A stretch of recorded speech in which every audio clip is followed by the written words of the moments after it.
A recent article in Money Magazine surveyed over 1,000 retirees, and one of the things that came out was that over 70% of people feared that taxes would eat away at their retirement money over the years. Think about it. If you have $1 million in a 401k, you might really only have $750,000 if taxes are 25%. Do the math for your own situation. Take all of your retirement accounts that haven't had taxes taken out of them yet, and just do a rough estimation to see what you really have left over. You see, when you decided to participate in a 401k or a traditional IRA, you knowingly or unknowingly began a tax strategy, which was, let's go ahead and defer our taxes out into the future. And a lot of people don't think about what's next. Like, is there more to our tax planning strategy to help us than just deferring our taxes out into the future? Is that a good idea?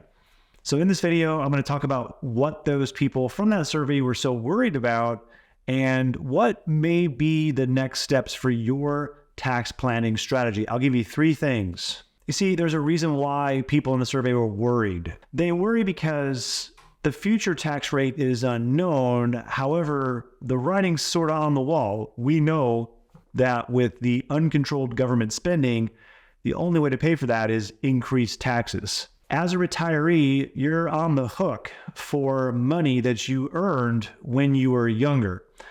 It's quite possible that you maybe were better prepared to pay those taxes when you were an earner.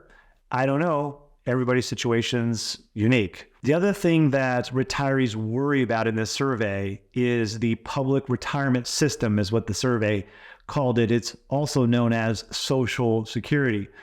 And there's a lot of talk, and I've done videos about the solvency of Social Security. If you want to know what I think about that, I'll put a link to it at the end of this video. But we know that over the next 10 years, there's going to be some changes, but people worry about what's going to happen between now and 2033. The other thing is that, did you know that you're double taxed on Social Security? You pay taxes when that money goes in, and then you pay taxes again when the money comes back out. Social Security also has a thing that I call shadow taxes. It creates an unknown tax that I also did. It's not an unknown tax, it's an unseen tax. And I also did a video on that. And I can link to that at the end of the video if you want to know about Social Security shadow taxes as well. But for this video, I'm going to give you 3 things you can use to maybe be the next part of your tax planning journey that you started when you started putting money in your 401k. These are 3 things that you may be able to use that can help you navigate taxes as you get close to retirement and you're in retirement. Now, if you find that these 3 things are helpful, or you find that, there's probably 10 other things we could be talking about, put it in the comments. It helps other people to see that as well, because, we're just limiting ourselves to 3 that I think are probably the most common. But when you put money into a 401k, if you only do that, then your only tax planning strategy is deferral. And so let's give you a couple of other things that you can be doing. All right, the first thing you can do is you can double up your diversification. You've heard of being diversified in your investments, but what about being diversified in your tax handling of those investments? If you have 100% of your money in a 401k, you're not tax diversified. You have 3 types of investments that almost any investment, so Ford stock per se, could be in any one of these 3 types. You have non-qualified, which is taxed each year. You have qualified, which is tax deferred. And then you have tax exempt, which is taxed right now and never taxed again. Another way of saying this is you have non-tax qualified accounts like brokerage accounts, savings accounts. Then you have tax qualified accounts, which are 401ks, IRAs, SEP IRAs, 403bs. And then you have tax exempt accounts, which is your Roth IRA or your Roth 401k. Your goal should be to have money in all 3 types of buckets. There's a good book you can read if you like to read called The Power of Zero by David McKnight.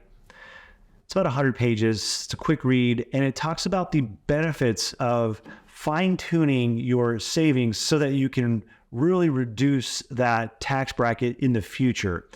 And if you want to check that out, it'd be a good read. All right, the second thing you can do is you can examine your 1040, your tax filing. You see, there are two key times that you want to look at your 1040. All right, the first key time is before you retire and you're looking for opportunities for saving to optimize for the future. The second key time is after you retire and you're looking for opportunities to optimize how you distribute your money during retirement. For example, if you take the first point and you are doubling up on your diversification, you're doing tax diversification and how you save. Then when you go to take that money out, you have the benefit, the beauty of being able to potentially distribute your money in the most tax efficient way possible. You can look for opportunities to reduce that Social Security phantom tax that I talked about earlier, or maybe a Medicare IRMA means testing taxation, or and maybe you're just pushing yourself up to a higher tax bracket. You can take advantage of those different situations when you have money stored in all these different types of buckets. If you have an advisor, it's imperative that she or he collect your 1040 tax filing every single year. Because if we're not doing that, then how can we possibly help you to be optimized with your tax situation before you retire and also after you retire?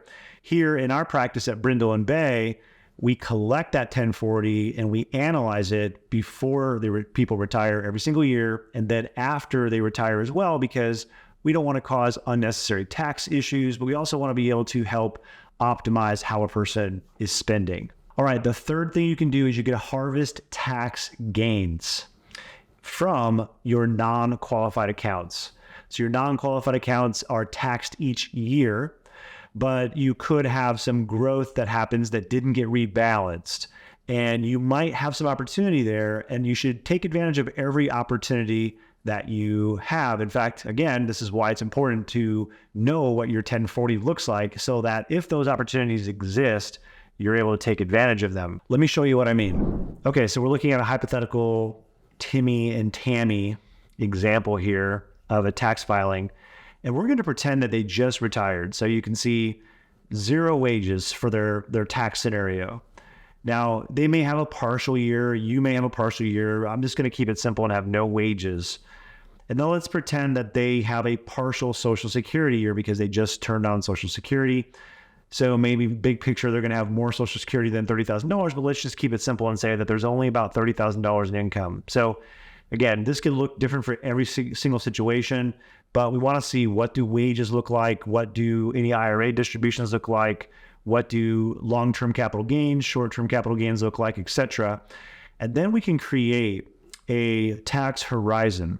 And what you're seeing is something that's connected to their tax projection. So in this really overly ideal situation, they could pay 0% taxes on some capital gains, or if they were to go over, this bracket here, this red line, then they could pay 15%, right?